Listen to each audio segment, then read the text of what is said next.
बच्चों, क्या आपने कभी सोचा है कि 200 साल पहले बच्चों की जिंदगी कैसी रही होगी?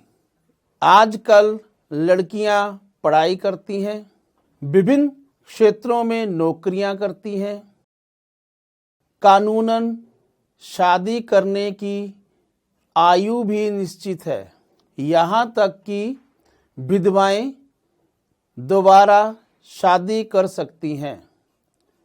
परंतु 200 साल पहले महिलाओं की स्थिति कैसी थी? उनकी शिक्षा का क्या प्रबंध था? विधवाओं की समाज में क्या दशा थी? इन सब प्रश्नों के उत्तर जानने के लिए आरंभ करते हैं 8वीं कक्षा की सामाजिक विज्ञान की इतिहास की पुस्तक हमारे अतीत भाग 3 का पाठ 8 महिलाएं, जाति एवं सुधार। बच्चों, 200 साल पहले हालात बहुत भिन्न थे। ज़्यादातर बच्चों की शादी बहुत कम उम्र में ही कर दी जाती थी। देश के कुछ भागों में विधवाओं से ये उम्मीद की जाती थी कि वे अपने पति की चिता के साथ ही जिंदा जल जाएं। इस तरह स्वेच्छा से या जबरदस्ती मार दी गई महिलाओं को सती कहकर महिमा मंडित किया जाता था। सती शब्द का अर्थ ही सदाचारी महिला था। संपत्ति पर भी महिलाओं के अधिकार बहुत सीमित थे।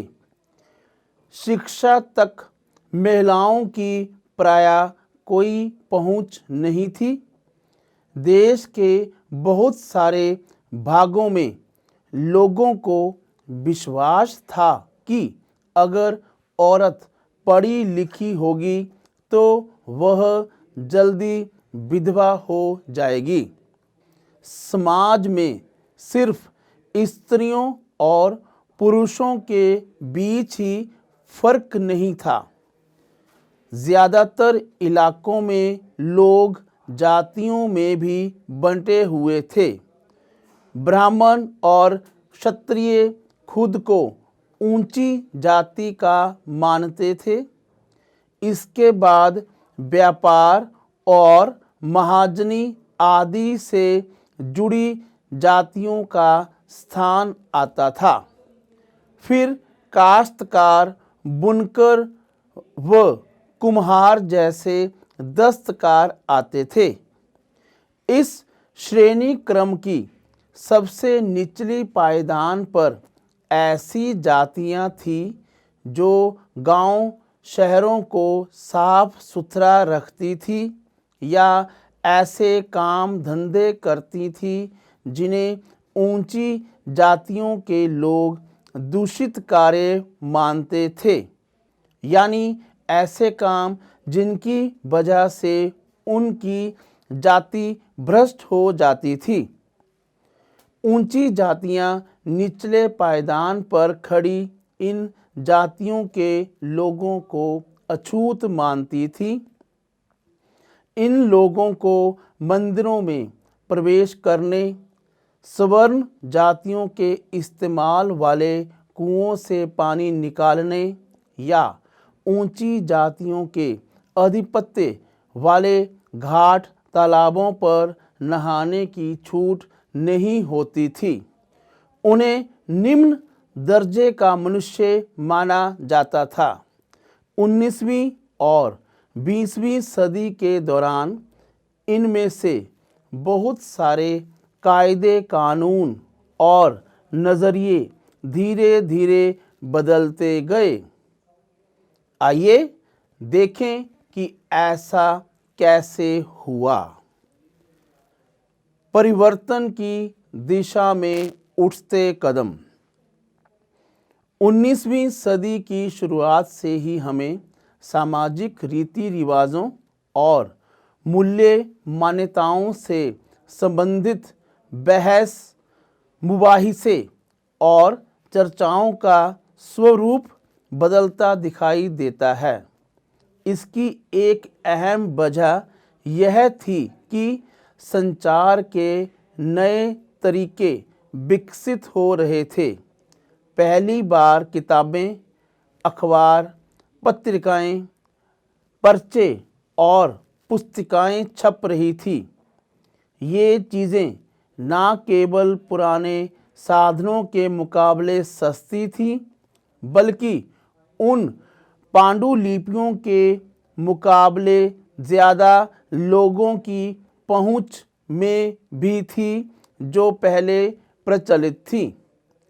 आम लोग भी उन चीज़ों को पढ़ सकते थे। उनमें से बहुत सारे अपनी भाषाओं में लिख सकते थे और अपने विचार व्यक्त कर सकते थे। इस तरह की बहसें अक्सर भारतीय सुधारकों और सुधार संगठनों की तरफ से शुरू होती थी।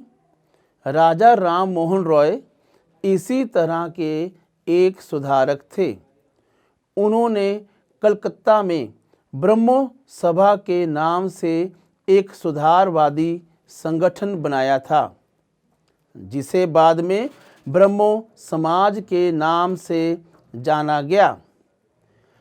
राजा राम मोहन रॉय जैसे सुधारक मानते थे कि समाज में परिवर्तन लाना और अन्यायपूर्ण तौर तरीकों से छुटकारा पाना ज़रूरी है। उनका विचार था कि इस तरह के परिवर्तन लाने के लिए लोगों को इस बात के लिए प्रेरित किया जाना चाहिए कि वे पुराने व्यवहार को छोड़कर जीवन का नया ढंग अपनाने के लिए तैयार हों। राजा राम मोहन रॉय देश में पश्चिमी शिक्षा का प्रसार करने और महिलाओं के लिए ज़्यादा स्वतंत्रता व समानता के पक्षधर थे।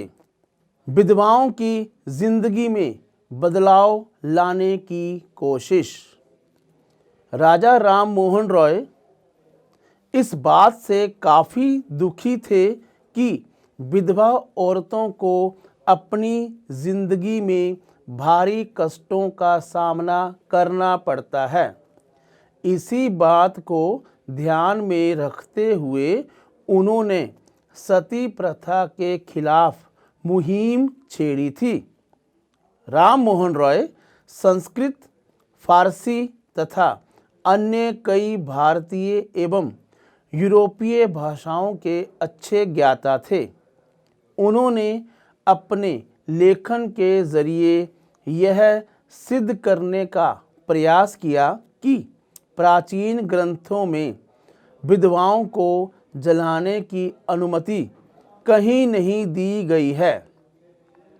19वीं सदी के प्रारंभ तक बहुत सारे अंग्रेज अफसर भी भारतीय परंपराओं और रीति रिवाजों की आलोचना करने लगे थे। वे राम मोहन रॉय के विचारों को सही मानते थे क्योंकि उनकी एक विद्वान व्यक्ति के रूप में प्रतिष्ठा थी। फलस्वरूप 1829 में सती प्रथा पर पाबंदी लगा दी गई। राम मोहन रॉय ने इस अभियान के लिए जो रणनीति अपनाई उसे बाद के सुधारकों ने भी अपनाया। जब भी वे किसी हानिकारक प्रथा को चुनौती देना चाहते थे तो अक्सर प्राचीन धार्मिक ग्रंथों से ऐसे श्लोक या वाक्य ढूंढने का प्रयास करते थे जो उनकी सोच का समर्थन करते हों।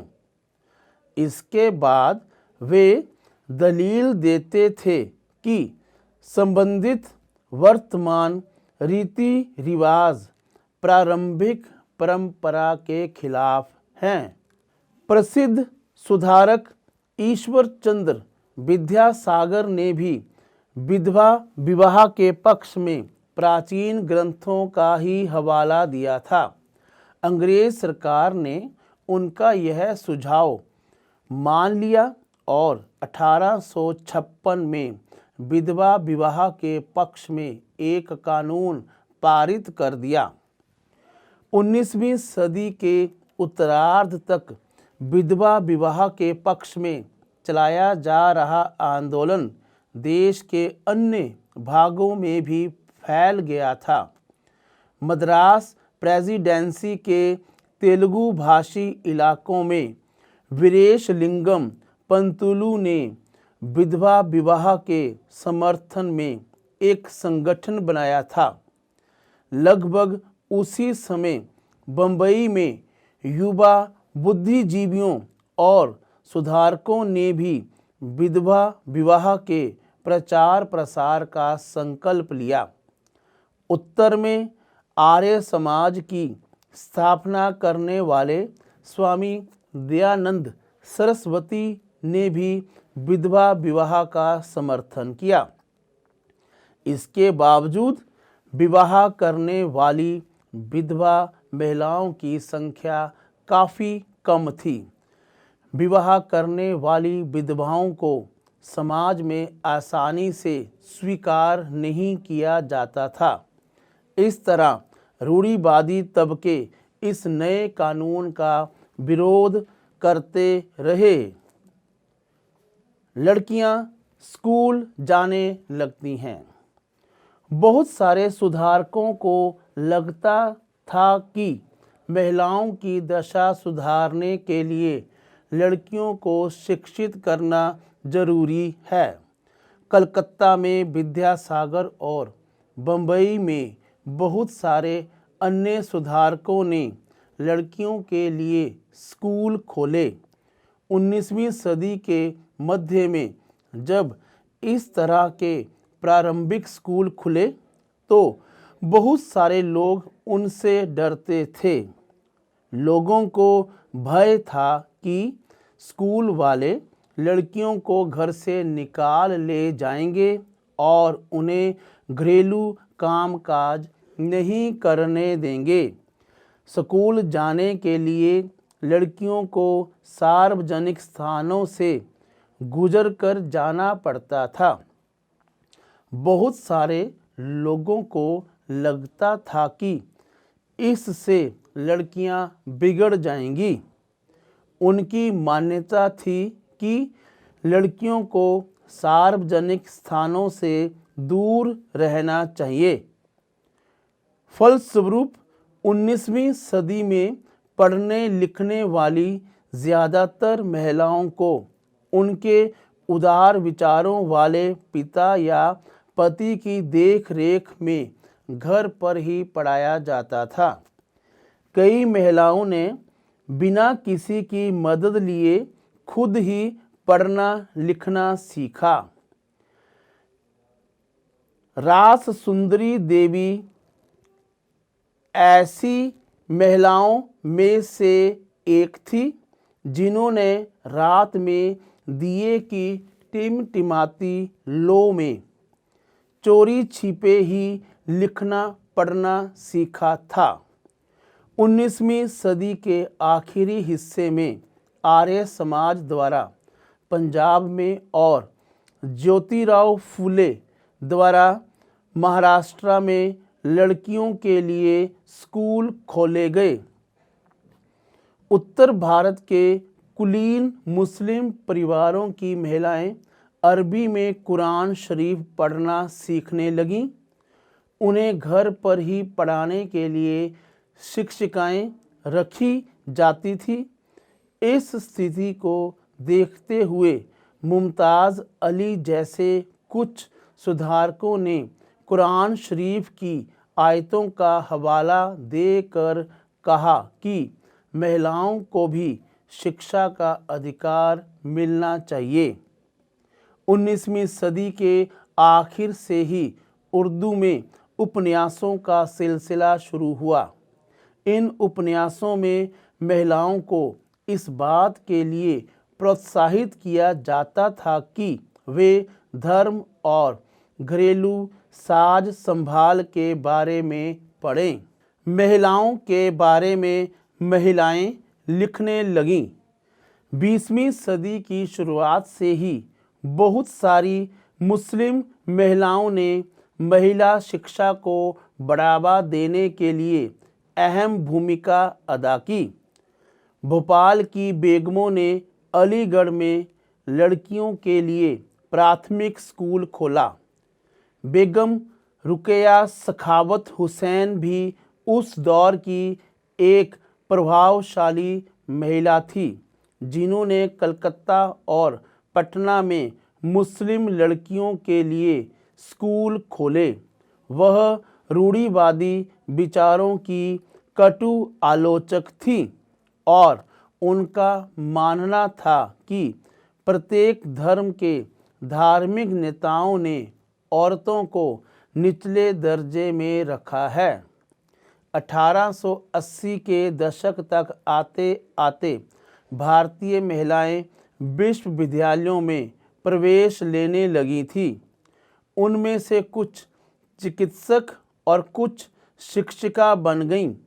बहुत सारी महिलाएं लिखने लगीं और उन्होंने समाज में महिलाओं की स्थिति पर अपने विचार प्रकाशित किए।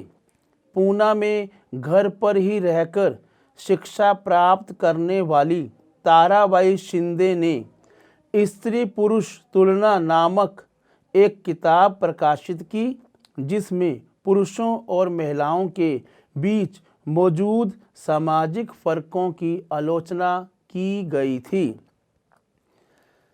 संस्कृत की महान विद्वान पंडिता रमाबाई का मानना था कि हिंदू धर्म महिलाओं का दमन करता है।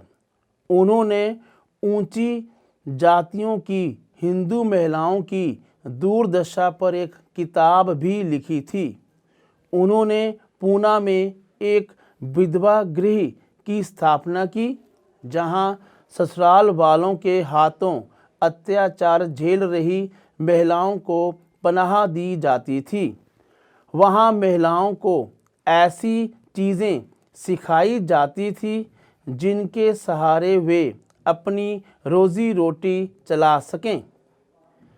इन सब बातों से रूढ़िवादी खेमे के लोग काफ़ी आग बबूला हुए।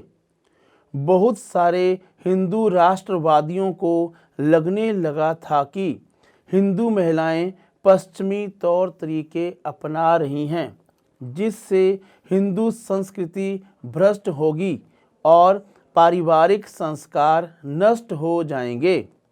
रूढ़िवादी मुसलमान भी इन बदलावों के नतीजों को लेकर चिंतित थे। 19वीं सदी के आखिर तक खुद महिलाएं भी सुधारों के लिए बढ़ चढ़कर प्रयास करने लगी थी। उन्होंने किताबें लिखी, पत्रिकाएं निकाली, स्कूल और प्रशिक्षण केंद्र खोले तथा महिलाओं को संगठित किया। 20वीं सदी की शुरुआत से वे महिलाओं को मताधिकार, बेहतर स्वास्थ्य सुविधाएं और शिक्षा के अधिकार के बारे में कानून बनवाने के लिए राजनीतिक दबाव समूह बनाने लगी थी। उनमें से कुछ महिलाओं ने 1920 के दशक के बाद विभिन्न प्रकार के राष्ट्रवादी और समाजवादी आंदोलनों में हिस्सा भी लिया। 20वीं शताब्दी में जवाहरलाल नेहरू और सुभाष चंद्र बोस जैसे नेताओं ने महिलाओं के लिए अधिक स्वतंत्रता व समानता की मांगों का समर्थन किया। राष्ट्रीय नेताओं ने आश्वासन दिया कि स्वतंत्रता मिलने पर सभी पुरुषों व महिलाओं को वोट डालने का अधिकार दे दिया जाएगा। बाल विवाह के विरुद्ध कानून।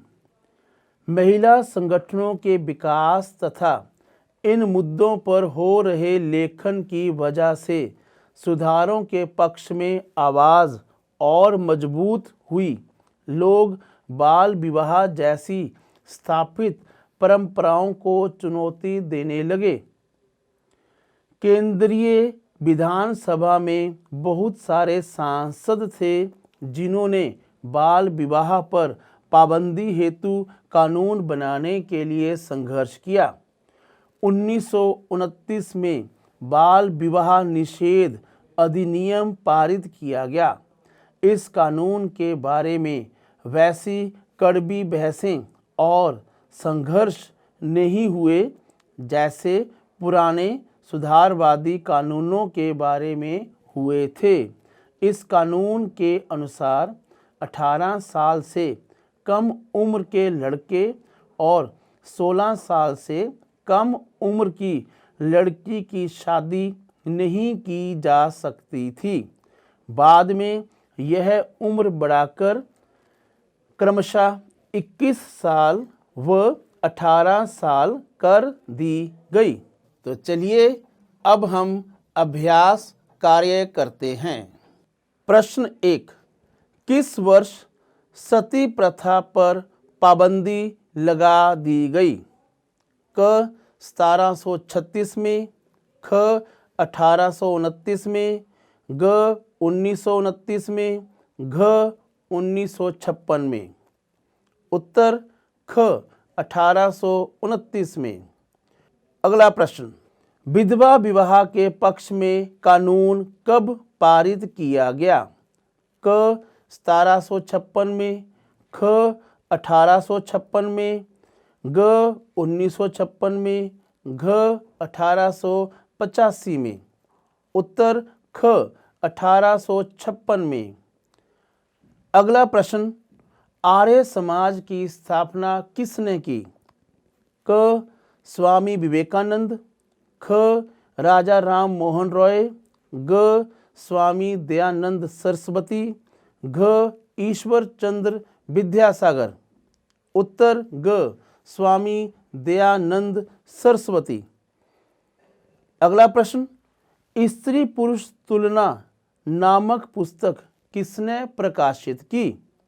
क ईश्वर चंद्र विद्यासागर, ख सरोजनी नायडू, ग पंडिता रमाबाई, घ ताराबाई शिंदे। उत्तर घ ताराबाई शिंदे। अगला प्रश्न, किस समाज सुधारक ने पूना में विधवा गृह की स्थापना की? क पंडिता रमाबाई, ख स्वामी विवेकानंद, ग बेगम रुकिया सखावत हुसैन, घ ताराबाई शिंदे। उत्तर क पंडिता रमाबाई। बच्चों, इस पाठ में हमने 200 साल पहले महिलाओं की स्थिति के बारे में अध्ययन किया। हमने सती प्रथा के बारे में चर्चा की, जाति प्रथा का अध्ययन किया, यह भी जाना कि उस समय के समाज में विधवाओं की क्या स्थिति थी। फिर हमने ईश्वर चंद्र विद्यासागर, राजा राम मोहन रॉय जैसे समाज सुधारकों के बारे में जानकारी ली। महिलाओं के उत्थान के लिए किए गए कार्यों की चर्चा की। पाठ का शेष हिस्सा हम भाग 2 में करेंगे।